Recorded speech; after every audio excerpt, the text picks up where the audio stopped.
hit a little bit of a snag. I thought the pressure sensor was an NPT fitting. Turns out it isn't. The threads are 1/2 inch by 20. It's an O-ring Boss fitting. So I am making a fitting right now. I already tapped and machined the inside end there. So now I'm just gonna face this piece, drill it, tap it, and then I need to drill the side here for an 1/8 inch NPT fitting. And then we should be good.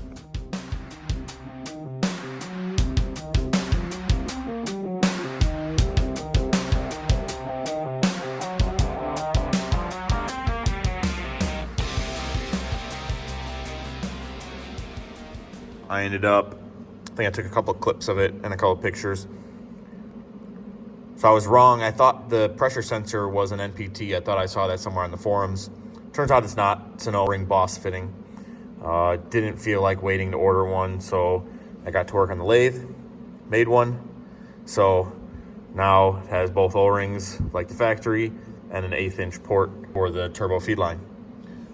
So that's in there.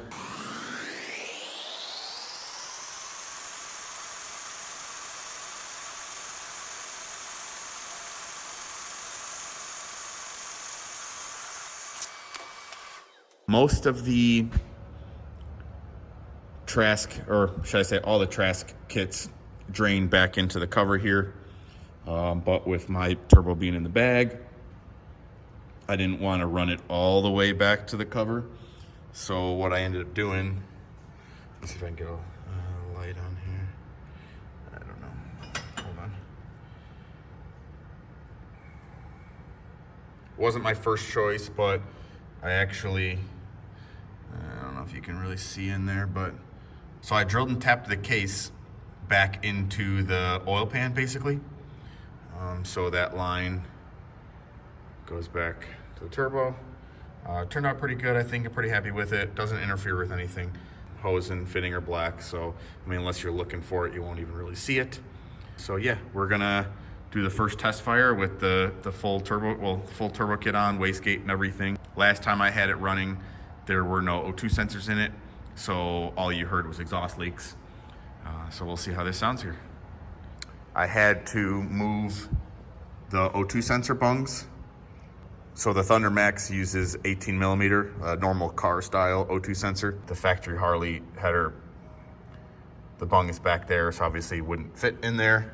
Same with here, the bigger O2 sensor, hit that sensor there, wouldn't fit. So I welded on some new bungs. This one is gonna be kind of hidden by the intake plenum. You'll have the wire harness kind of laying over there in some way, but shouldn't be too bad. Give me a minute and I'll fire it up.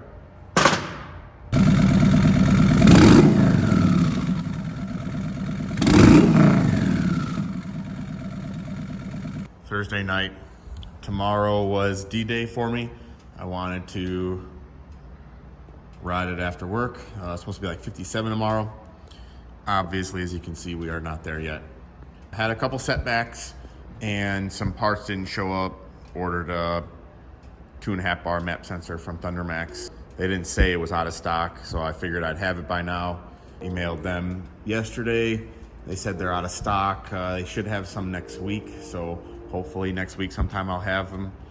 As far as the setbacks go, I am used to building race cars. And all the cars I build, I never worry about flex pipes because the engines are always solid mounted. I completely just missed the ball. I don't know what I was thinking. I wasn't thinking, obviously, but it happens. So the initial build, I had the header welded straight to the turbo flange, which the turbo is mounted on the saddle bar, the saddlebag mount.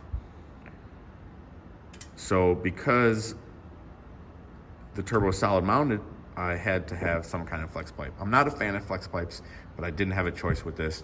I got a Vibrant, one of their turbo flex, I think they're called. We'll see how long it lasts. Hopefully I don't have any issues with it and I never have to mess with it. But so that ate up some time, cutting that bag apart, welding that in. I did get the downpipe made. So this is the initial kind of test downpipe.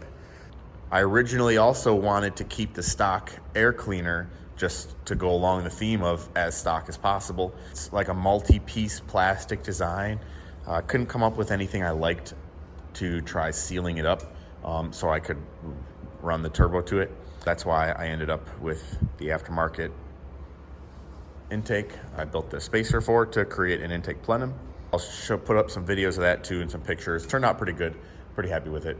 It will be similar to the Trask where it has a clear end on it, so you'll be able to see the throttle body.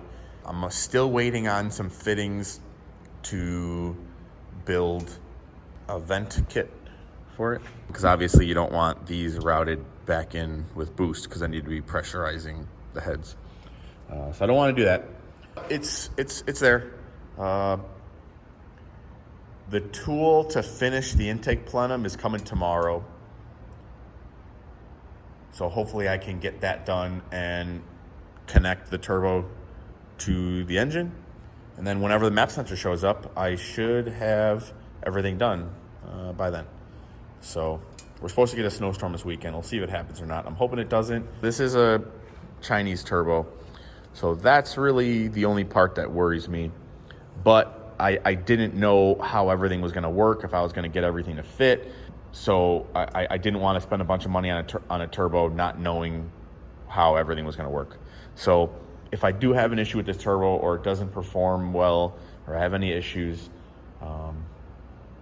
I'll end up upgrading it once I see that everything works and the bag fits over and I don't have heat problems. I am planning on getting a speaker cover kit for the lids, and that will be the intake. I might do something inside the bag to kind of seal it off so that it can only pull from the speaker cover up here. Not exactly sure yet, but we'll just kind of roll with it and see how everything fits once I get the bag on, see how the heat is. I do have a turbo blanket for it, so that should help some. I'll probably end up wrapping or getting the downpipe coated, really as much as I can to try not affecting the bag. For the time being, it'll have a black bag on this side. I don't really care. I mean, as long as I'm having fun riding it. So yeah, that's that. Put a couple of videos of it running. Turbo noises, obviously no boost yet, not done. But yeah, so we'll keep you updated as I keep rolling along. Thanks.